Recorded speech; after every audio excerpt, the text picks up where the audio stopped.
Good morning students, आपका स्वागत है हमारे YouTube channel pathfinder classes Chhapra में। जिन लोगों ने अभी तक इस चैनल को सब्सक्राइब नहीं किया है, चैनल को सब्सक्राइब करें, बेल आइकन दबाएं ताकि हमारे वीडियोस के अपडेट्स आपको समय समय पे मिलते रहें।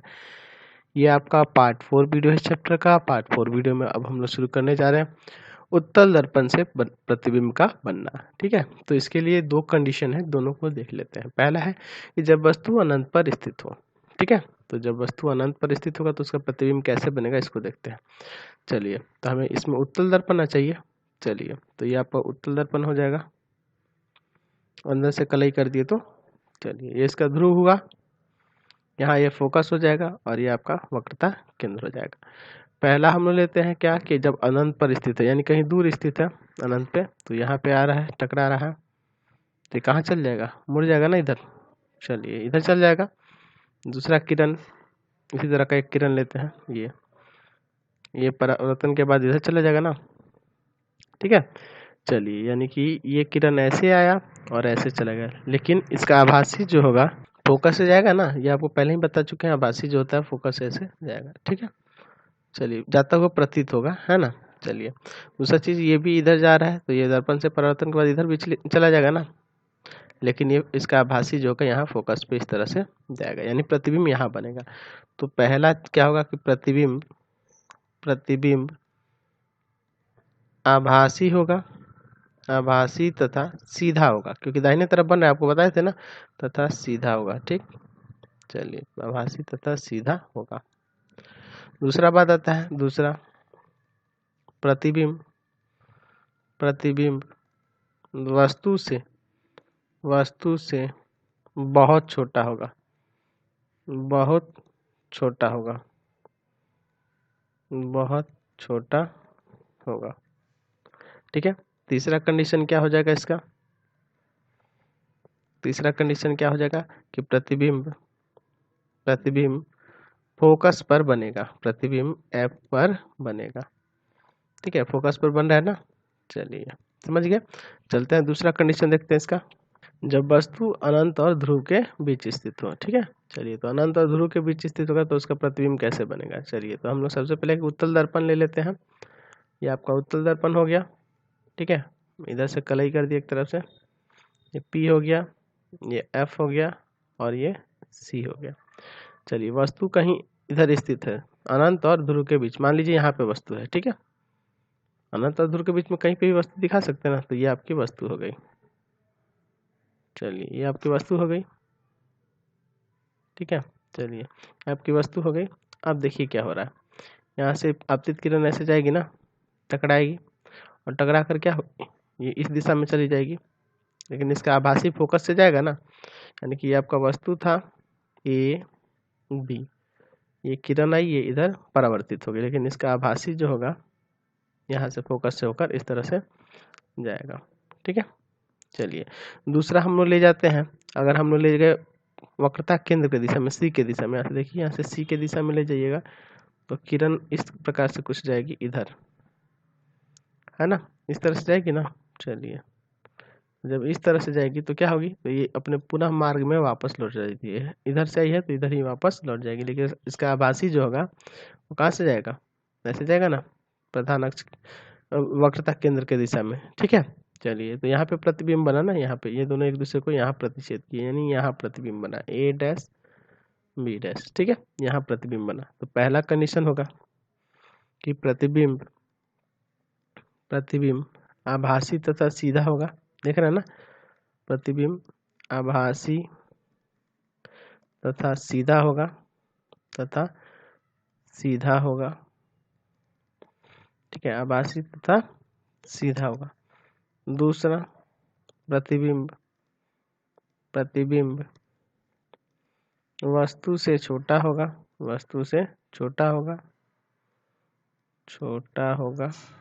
ठीक है, तीसरा कंडीशन क्या हो जाएगा कि प्रतिबिंब प्रतिबिंब प्रतिबिंब इसके बीच जो है ना, ध्रुव तथा मतलब P तथा F के बीच, ध्रुव तथा फोकस के बीच, तथा है ये आपका फोकस के बीच होगा। चलिए समझ गए। तो ये दोनों स्थिति में देखें कि यहाँ प्रतिबिंब जो बन रहा है आभासी और सीधा ही बन रहा है, यानी कि उत्तल दर्पण में जो है प्रतिबिंब हमेशा आभासी और सीधा ही बनता है, चाहे वस्तु कहीं पर भी आप रखिए। ठीक है। दूसरा चीज, अवतल दर्पण में दो कंडीशन थे। एक पहले कंडीशन में जब ध्रुव और फोकस के बीच में रख रहे थे, याद है ना, जब यहाँ पे ये एफ है और पी है, इसके बीच में जब वस्तु रख रहे थे तो इसी का प्रतिबिंब आभासी और सीधा हो रहा था। बाकी अन्य कंडीशन में क्या था, वास्तविक और उल्टा था। ठीक है, तो इस बात को आप याद रखेंगे। अब चलिए इसमें हम लोग इसके चिन्ह परिपाटी के बारे में जानते हैं। चिन्ह परिपाटी का हम लोग न्यूमेरिकल बनाने में बहुत ज़्यादा उसका वहीं पे प्रयोग है, उसको देखते हैं। तो देखने से पहले हम लोग ये काम करते हैं, इसका उपयोग देख लेते हैं, उत्तल दर्पण का क्या उपयोग होता है। उत्तल दर्पण के उपयोग की बात करें तो स्कूटर देखते हैं, मोटर गाड़ी, बस आदि जो उत्तल दर्पण के साइड मिरर में उपयोग होते हैं। ठीक है, आप उत्तल दर्पण ही उपयोग होता है साइड मिरर में, है ना। पीछे आईने के रूप में जो होता है ना, वो जैसे आप बाइक में भी देखते हैं ना, गाड़ी में भी आपके बाइक में वो उत्तल दर्पण ही होता है। इसलिए होता है क्योंकि आपको इसमें देखे कि वस्तु कहीं भी स्थित हो, दर्पण से किसी भी बिंदु पर स्थित हो, उसका प्रतिबिंब क्या होगा, तो आभासी और सीधा ही प्रतीत नजर आएगा। यानी कि इसलिए उसका यूज करते हैं हम लोग साइड मिरर में, इसीलिए यूज करते हैं। और वहाँ प्रतिबिंब जो होगा वस्तु से छोटा होगा, प्रतिबिंब जो होगा वस्तु से छोटा बनेगा, इसलिए आपको उस आईने में सब कुछ दिख जाता है। साइड मिरर जो लगा होता है ना, तो इसमें क्या होता है कि पीछे का सब कुछ दिख पाता है आसानी से, क्योंकि उससे प्रतिबिंब को छोटा कर देता है। और दूसरा चीज़ क्या करता है कि कहीं पे भी हो, पीछे आपके गाड़ी हो या कुछ भी हो, कहीं कितनी भी दूरी पर स्थित हो, चाहे कितना भी नज़दीक स्थित हो, उसका प्रतिबिंब वो आभासी और सीधा ही देगा। इसी नेचर के कारण उत्तल दर्पण का उपयोग किया जाता है। चलिए अब इसके चिन्ह परिपाटी के बारे में देखते हैं। तो चिन्ह परिपाटी यानी साइन कन्वेंशन, साइन कन्वेंशन की बात करें ना, तो ये आप अगर इसमें क्वेश्चन बनाएंगे लोग न्यूमेरिकल, उसमें इसका प्रयोग करना होगा। ठीक है, एक्चुअल में क्या होगा कि जब न्यूमेरिकल बनाएंगे तो उसमें इसका बहुत ज़्यादा प्रयोग होगा। ठीक है, तो इस चीज़ को हम लोग देखते हैं। चलिए, तो सबसे पहले हम लोग अवतल दर्पण का देख लेते हैं। चलिए, ये आपका एक अवतल दर्पण हो गया। ठीक है, अवतल दर्पण हो गया।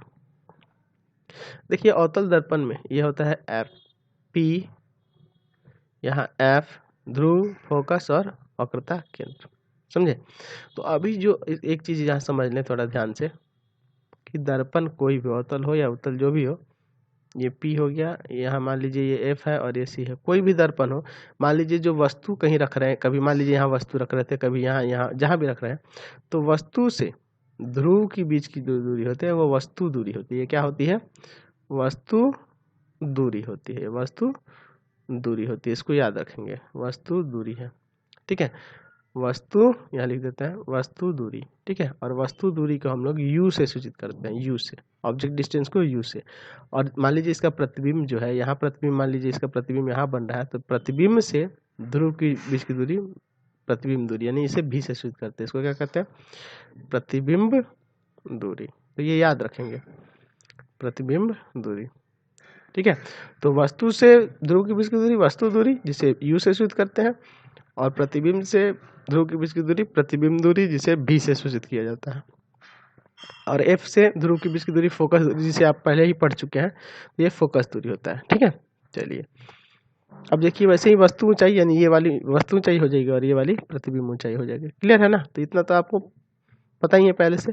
चलिए, तो वस्तु दूरी याद रखेंगे और प्रतिबिंब दूरी भी आप याद रखेंगे। चलिए ठीक है, इसमें भी अब बताना है, इसलिए पहले आपको बता दिए। चलिए हम लोग क्या करते हैं कि इसको अक्ष मान लेते हैं, इसको x अक्ष मानते हैं और यहाँ पे एक y अक्ष की रचना करते हैं। ठीक है, चलिए तो ये दो अक्ष मान के इसमें समझेंगे। ये x अक्ष हो गया, ये x, और इधर ये आपका x डैश, ये y और ये y डैश। जहाँ पे डैश लगा रहे हैं ना, इसका मतलब वो नेगेटिव को सूचित कर रहा है। ये माइनस में है, ये माइनस में है, ये प्लस में है और ये प्लस में है। अब देखिए अवतल दर्पण में वस्तु आप इधर ही एक्स डैश की तरफ ही ना रखते हैं, कभी यहाँ रखे थे, यहाँ रखे थे, यहाँ रखे थे, अवतल था या उत्तल था, एक्स डैश की तरफ ही रखेंगे, है ना। तो इस तरफ रखते हैं, मान लीजिए वस्तु यहाँ रखते हैं, तो यानी कि आपको यहाँ से पता चल गया कि अवतल दर्पण में वस्तु दूरी यानी कि u जो होता है किसमें होता है, माइनस का होता है, एक्स डैश माइनस का ना होता है। चलिए दूसरा, फोकस दूरी, तो फोकस दूरी की बात करें तो फोकस दूरी को हम लोग पता है फोकल लेंथ कहते हैं, और इसको f छोटा f से सूचित करते हैं ना। चलिए फोकस दूरी यही ना होगा, यहाँ से यहाँ तक की, और वस्तु दूरी ये है। ठीक है, तो फोकस भी कहाँ स्थित होता है, तो एक्स डैश की तरफ होता है, यानी ये भी माइनस में। यानी आप याद रखेंगे कि अवतल दर्पण में u और f माइनस का होता है, यानी वस्तु दूरी और फोकस दूरी माइनस का होता है। ठीक है। अगर वक्रता त्रिज्या की बात करें, वक्रता त्रिज्या, तो वक्रता त्रिज्या भी होता है इसमें माइनस का, यानी आर भी किसमें होता है, माइनस का ही होता है, क्योंकि ये सी से और यहाँ ध्रुव के बीच की दूरी है ना, वक्रता त्रिज्या है। वक्रता केंद्र से ध्रुव के बीच की दूरी वक्रता त्रिज्या होती है, तो ये भी इधर ही है, इसलिए माइनस का। ठीक। अब देखिए इसमें अगर वस्तु ऊंचाई की बात करें, वस्तु ऊंचाई, तो वस्तु ऊंचाई जो है ना, वस्तु ऊंचाई यानी हाइट ऑफ ऑब्जेक्ट, HO, ये वस्तु ऊंचाई यही ना है। चलिए ये हाई HO है, तो वस्तु ऊंचाई जो होगी ऊपर की तरफ, ये ऊपर की तरफ है यानी y की तरफ है, तो y पॉजिटिव होता है ना, प्लस में होता है। ठीक है। चलिए उसी तरह अगर हम देखें तो इसमें दो कंडीशन था कि इसमें वास्तविक और उल्टा भी प्रतिबिंब बन जा रहा था और आभासी और सीधा भी, तो दोनों देखना होगा कि अगर प्रतिबिंब वास्तविक तथा उल्टा हो गया, वास्तविक तथा उल्टा होने पर, ठीक है, वास्तविक तथा उल्टा होने पर क्या होगा, प्रतिबिंब अगर वास्तविक और उल्टा हो जाएगा, प्रतिबिंब वास्तविक और उल्टा होगा, तो प्रतिबिंब अगर वास्तविक और उल्टा होगा तो इसी तरफ यहीं इधर कहीं बनेगा, है ना, तो इधर की तरफ बनेगा वास्तविक और उल्टा होने का मतलब, तो इसमें क्या हो जाएगा, प्रतिबिंब दूरी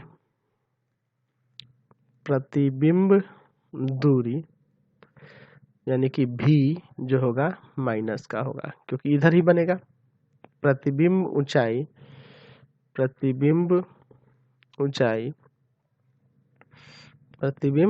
ऊंचाई यानी कि आपका HI हाइट ऑफ इमेज जो होगा वो भी माइनस का ही होगा। तो देखना सब कुछ माइनस में है, बस वस्तु ऊंचाई को छोड़कर। ठीक है ना, वास्तविक और उल्टा बनने पे। और अगर आभासी तथा सीधा बन गया, आभासी तथा सीधा बनने पे क्या होगा, आभासी तथा सीधा बनने पे देखते हैं क्या होगा। ठीक है, तो आभासी और सीधा बनेगा तो प्रतिबिंब दूरी की बात करेंगे, प्रतिबिंब दूरी की यानी कि भी की, तो प्रतिबिंब दूरी अगर बात करेंगे तो प्रतिबिंब इधर ना बनता है आभासी और सीधा होने पे, एक ही कंडीशन में बन रहा था जब वस्तु ध्रुव और फोकस के बीच थी, तो यहाँ प्रतिबिंब बन रहा था ना इधर पीछे की तरफ, तो प्रतिबिंब पीछे की तरफ बनेगा, तो यानी एक्स पे बनेगा, यानी पॉजिटिव हो जाएगा प्लस का। और प्रतिबिंब ऊंचाई भी प्लस का ही होगा, ऊपर वाई की तरफ है ना, प्रतिबिंब ऊंचाई भी प्लस का ही होगा, हाइट ऑफ इमेज भी प्लस का होगा। क्लियर है। चलिए अब इसी तरह हम लोग अवतल का हो गया, अब उत्तल का देखते हैं। तो एक उत्तल दर्पण की रचना करते हैं। चलिए ये आपका उत्तल दर्पण हो जाएगा, यहाँ इस तरह से ना होगा। चलिए अंदर से छायांकित हो गया, अंदर से रंग दिए, इसका कलर कर दिए PFC। चलिए अब देखिए इसमें वस्तु इधर ही न रखते हैं, इधर ही न रखते हैं, तो अवतल में भी, ये अवतल दर्पण है ना, तो अवतल दर्पण में भी वस्तु दूरी जो होगा, वस्तु दूरी होगा, है ना, यानी कि U जो होगा माइनस का ही होगा, यानी अवतल हो या उत्तल हो दोनों में वस्तु दूरी माइनस का ही होता है। ठीक है। फोकस दूरी, तो फोकस से जो ध्रुव के बीच की दूरी होती है वही ना फोकस दूरी होती है, तो यही ना है फोकस दूरी, तो ये तो दाहिने तरफ है। अच्छा चलिए इसमें वो नहीं दिखा है, सॉरी, इसको दिखा देते हैं, x डैश, और यहाँ पे एक खींचना होगा y डैश, ध्यान नहीं दिए इस पे, y और ये y डैश, देख रहे हैं ना, तो इधर है x की तरफ है, ये पॉजिटिव हो जाएगा, यानी कि वस्तु दूरी माइनस का और फोकस दूरी प्लस का। ठीक है। अब देखिए इसमें पता है कि प्रतिबिंब हमेशा कैसा बनना है, आभासी और सीधा बनना है, यानी प्रतिबिंब हमेशा इधर की तरफ ही बनना है, इधर ही बनना है, इधर बने इधर कहीं भी बने इधर ही बनना है। ठीक है, तो प्रतिबिंब जब इधर बनेगा यानी कि हमेशा प्रतिबिंब कैसा बनेगा, तो आभासी और सीधा बनेगा। तो प्रतिबिंब दूरी की बात करें, प्रतिबिंब दूरी की, तो प्रतिबिंब दूरी जो होता है यानी भी जो होता है प्लस का होता है इसमें। ठीक है, और प्रतिबिंब ऊंचाई और वस्तु ऊंचाई, प्रतिबिंब ऊंचाई है ना, यानी HI हाइट ऑफ इमेज भी प्लस का होगा, और प्रतिबिंब हो गया, और वस्तु ऊंचाई भी प्लस का ही होता है, वस्तु ऊंचाई तो हमेशा सबके लिए प्लस का ही होगा, क्योंकि ऊपर की तरफ रखते हैं ना वस्तु ऊंचाई, HO पॉजिटिव। क्लियर हो गया। तो इसमें आभासी और सीधा ही सिर्फ होगा, वास्तविक और उल्टा का कंडीशन ही नहीं है, इसलिए हम लोग यही लिखेंगे, इसमें कोई कंडीशन अलग से नहीं लिखेंगे। ठीक है, चलिए अब दर्पण सूत्र के बारे में देखते हैं। दर्पण सूत्र यानी मिरर फॉर्मूला क्या होता है। तो गोलीय दर्पण के लिए वस्तु दूरी u, प्रतिबिंब दूरी v और फोकस दूरी f के बीच के संबंध को एक सूत्र द्वारा बताया जाता है, जिसे दर्पण सूत्र यानी मिरर फॉर्मूला करते हैं। और वो फॉर्मूला होता है 1/v plus 1/u equal to 1/f। ठीक है, 1/f, तो ये इसका फॉर्मूला होता है। ठीक है, 1/v plus 1/u equal to 1/f, यानी कि v आपका होता है प्रतिबिंब दूरी, u होता है वस्तु दूरी, है ना, और f होता है फोकस दूरी। क्लियर है। चलिए तो अब इसको साबित करके देखते हैं। ठीक है, चलिए तो सबसे पहले साबित करने के लिए हमें एक लेना होगा दर्पण। तो हम एक मान लेते हैं अवतल दर्पण को लेके इसको साबित करते हैं, अवतल ले अवतल दोनों भी ले सकते हैं। चलिए आपका एक अवतल दर्पण हम बना दे रहे हैं। चलिए तो ये आपका एक अवतल दर्पण हो गया। ठीक है, अब हम लोग एक कोई भी आरेख ले लेते हैं, हम लोग कोई भी एक आरेख ले सकते हैं। ठीक है, आप 6 कंडीशन इसमें देखे थे ना, 6 में से कोई भी एक लेके बना सकते हैं। तो सरल होगा, आप इसमें से जब वस्तु कहाँ स्थित हो, तो यहाँ, यानी कि अनंत और वक्रता केंद्र के बीच स्थित हो, तब इसका प्रतिबिंब कैसा बनेगा उसको बना देते हैं। ठीक है, चलिए तो ये है ना, ये ऐसे जाकर टकराएगी। ठीक है, और ये यहाँ से होकर जाएगी ना फोकस से। चलिए ठीक, तो इसको दिखा देते हैं कि ये आपकी वस्तु थी A B। ठीक है, ये आपकी वस्तु हो गई, ऐसे टकराया और ये ऐसे चला गया। ठीक है, दूसरी किरण ले लेते हैं फोकस के दिशा में। ठीक है, यहाँ से ऐसे। ठीक है, और ये परावर्तन के बाद कैसे जाएगी, ऐसे जाएगी ना। चलिए ठीक, चलिए यानी कि प्रतिबिंब जो होगा आपका यहाँ पे बन रहा है, प्रतिबिंब यहाँ पे बन रहा है। ठीक है, इस प्रतिबिंब का नाम देते हैं A डैश B डैश। ठीक है, तो ये आपका A डैश हो गया।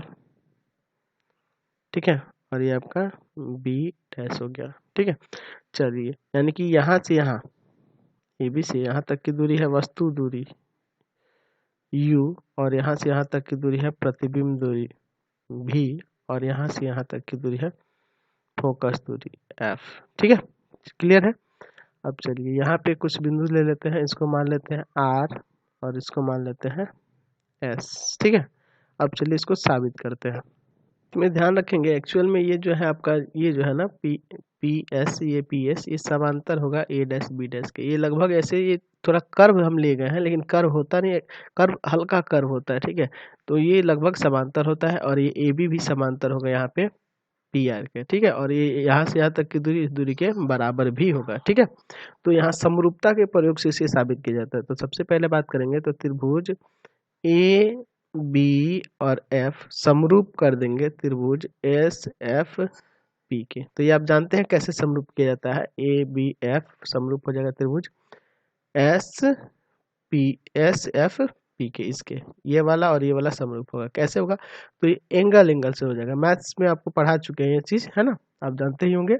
चलिए इसको कैसे समरूप किया है, तो ये देखिए, ये कोण इस कोण के बराबर दिखा दिए, तो एंगल समरूपता से ये बराबर हो गया।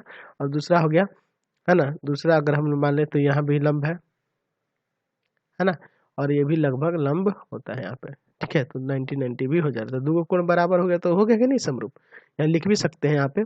ठीक है, ये क्यों हो रहा है, या फिर आप समझ ही गए, उतना लिखना नहीं है, समझ गए यहाँ से। ये कोण बराबर होगा एक ऐसे शीर्षाभिमुख कोण से, है ना, तो यहाँ लिख देते हैं। चलिए हम लिख ही देते हैं, एंगल AFB बराबर होगा एंगल इसके SFP के वर्टिकली अपोजिट एंगल शीर्षाभिमुख कोण। और दूसरा एंगल BAF बराबर होगा एंगल, क्या हो जाएगा, SPF, प्रत्येक 90 है। ठीक है, लंब होने के कारण 90 हो रहा है, इसलिए ये समरूप हो गया। तो आपको पता है कि दो समरूप त्रिभुजों के संगत भुजाओं का अनुपात क्या होता है, बराबर होता है। दो समरूप त्रिभुजों के संगत भुजाओं का अनुपात बराबर होता है, इसलिए AB, इसमें का ये AB हुआ, तो इसमें का क्या हो जाएगा, इस त्रिभुज का, है ना। तो इस त्रिभुज की बात करें किसकी, एस एफ पी की, तो इसमें का कौन सा आएगा आपका, ये वाला ना, एस पी, समझ रहे हैं ना, समझ रहे हैं यहाँ पे।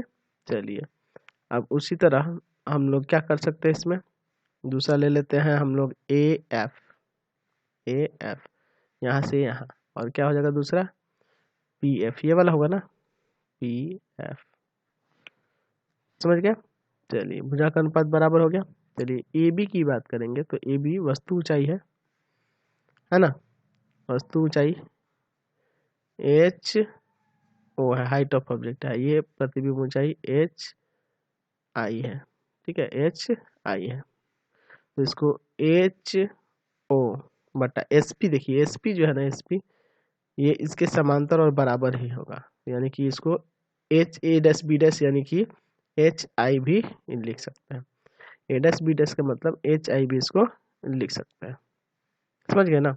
चलिए ए एफ की मान की बात करें, ए एफ ये ना है, तो टोटल है यू, और टोटल में से जब ये फोकस दूरी यानी यू में से अगर फोकस दूरी घटा देंगे तो ये बच जाएगा ना, यानी ये हो जाएगा यू माइनस एफ बटा पी एफ की बात करें, पी एफ तो ये क्या है, एफ है, इसको समीकरण 1 मान लेते हैं।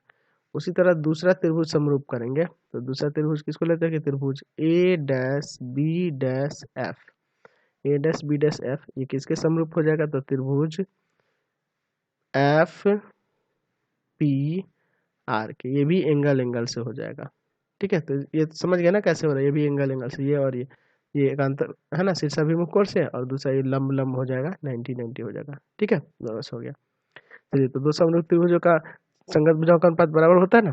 चलिए तो इसमें का लेते हैं और इसमें का लेते हैं, तो इसमें हो गया ए डैश बी डैश, ए डैश बी डैश, और इसका हो जाएगा ये वाला, है ना, क्या हो जाएगा पी आर, ठीक है। चलिए इसमें का संगत बी डैश एफ ले लेते हैं, बी डैश एफ, और इसके संगत भुजा इसमें क्या हो जाएगा, ये हो जाएगा पी एफ, समझ गए। चलिए पी एफ हो जाएगा।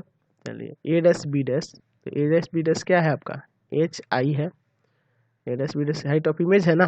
चलिए पी आर की बात करेंगे, तो पी आर ये किसके बराबर होगा, ए बी के ना, तो ये क्या हो जाएगा एच ओ। चलिए बी डैश एफ की बात करें, तो यहाँ से यहाँ तक ना, तो टोटल है आपका यहाँ से यहाँ भी, और भी में से अगर ये एफ घटा देंगे तो यही ना बचेगा, यानी ये हो जाएगा भी माइनस एफ, और बटा पी एफ की बात करेंगे, तो पी एफ किधर है आपका, तो ये रहा यानी एफ। चलिए इसको पलट देते हैं, है ना, तो पलटिएगा तो अब आपका हो जाएगा ये एच ओ बटा एच आई बराबर एफ बटा भी माइनस एफ, समीकरण 2, समीकरण 1 तथा 2 से, 1 तथा 2 से। चलिए 1 तथा 2 से क्या हो जाएगा, तो एच ओ बटा एच आई, एच ओ बटा एच आई दोनों है, यानी दोनों एक दूसरे के बराबर, यानी हो जाएगा यू माइनस एफ बटा एफ बराबर एफ बाई भी माइनस एफ, ठीक है। चलिए अब यहाँ से क्रॉस मल्टीप्लाई करते हैं, क्रॉस मल्टीप्लाई करिए भी एफ में एफ से, तो ये हो जाएगा एफ स्क्वायर, एफ स्क्वायर, इसमें इसे करिएगा तो हो जाएगा यू भी माइनस यू एफ माइनस, इसमें एफ में करेंगे भी एफ प्लस एफ स्क्वायर, देखिए दोनों तरफ एफ स्क्वायर है, काट दीजिए, इन दोनों को इधर लाएंगे प्लस का हो जाएगा ना, समझ ना। चलिए तो यहाँ से ये प्लस में हो जाएगा, इधर आएगा, यानी यू एफ प्लस भी एफ बराबर यू भी, ठीक है, यू भी। चलिए इसमें से कॉमन है एफ, यहाँ हो जाएगा u प्लस भी बराबर, अच्छा इसको 1 इंटू यू भी लिख सकते हैं, कोई दिक्कत तो नहीं है ना। चलिए अब यू भी को इधर लाते हैं और एफ को उधर ले जाते हैं, यानी u प्लस भी बटा यू भी बराबर 1 बटा एफ, अलग अलग कर दीजिए, u बटा यू भी, है ना, और भी बटा यू भी, ठीक है। यहाँ भी से भी काटिए, 1 आया ऊपर, यहाँ u से u काटिए, तो यहाँ से आ गया, है ना, 1 by v plus 1 by u equal to 1 by f, आपका साबित हो गया ना, समझ गया।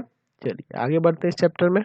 अगला बात आता है आवर्धन का, यानी कि मैग्निफिकेशन क्या होता है। तो प्रतिबिंब की ऊंचाई और वस्तु की ऊंचाई के अनुपात को आवर्धन कहते हैं। आवर्धन को m से सूचित करते हैं, है ना। तो मान लीजिए किसी वस्तु की ऊंचाई h है और प्रतिबिंब की ऊंचाई h डैश है ना। तो गोलीय दर्पण के लिए आवर्धन यानी अवतल हो या उत्तल हो, दोनों के लिए गोलीय दर्पण की बात करें तो m बराबर क्या हो जाएगा, h डैश बटा h यानी प्रतिबिंब की ऊंचाई बटा वस्तु की ऊंचाई। देखो इसको हम लोग इस तरह भी लिख सकते हैं कि m बराबर यानी आवर्धन बराबर माइनस v बटा u भी हो सकता है। ठीक है, तो इस बात को आप ध्यान रखेंगे। यदि अगर क्वेश्चन बनाने के क्रम में आवर्धन का मान आपका यानी m का मान माइनस में आएगा, m का मान अगर माइनस में आ जाएगा यानी आवर्धन माइनस में होगा तो प्रतिबिंब आपका वास्तविक तथा उल्टा होगा। याद रखेंगे, वास्तविक तथा उल्टा होगा। और m का मान अगर प्लस में आ गया, m का मान प्लस में आ गया तो प्रतिबिंब कैसा होगा, आभासी तथा सीधा होगा। प्रतिबिंब आभासी तथा सीधा होगा। तो इस बात को आप ध्यान में रखेंगे। ठीक है, समझ गए। और दूसरा चीज कि अगर आवर्धन का मान प्लस माइनस वन आया, प्लस माइनस वन यानी प्लस में भी वन आ जाए या माइनस में भी वन है, ठीक है, तो यहाँ जो होगा प्रतिबिंब के बराबर होगा। प्रतिबिंब और वस्तु की ऊंचाई बराबर होगी, यानी प्रतिबिंब का आकार वस्तु के आकार के बराबर ही होगा। ठीक है, दोनों का आकार बराबर होगा। याद रखेंगे इस बात को। ठीक है, और इसमें आपको न्यूमेरिकल्स बनाने के लिए, न्यूमेरिकल्स तो वैसे सब आपको डले हुए हैं पहले से ही, आप उसको देख सकते हैं, क्वेश्चन आंसर भी देख सकते हैं। ठीक है, तो इसको याद रखना होगा। जितने भी चिन्ह परिपाटी में आपको भी युग जो भी बताया ना, सबका चिन्ह याद रखिएगा, तभी इसमें के न्यूमेरिकल्स को आप बना पाइएगा। तो इसके साथ ये आपका चैप्टर कंप्लीट हो गया। हमारे इस चैनल को आप सब्सक्राइब कर दें, बेल आइकन दबाएं, ज़्यादा से ज़्यादा दोस्तों में शेयर करें। प्लीज़ आप लोग ज़्यादा से ज़्यादा शेयर करें। And thanks for watching the video, और सब्सक्राइब करना ना भूलें, और सब्सक्राइब करके बेल आइकन जरूर दबाएं।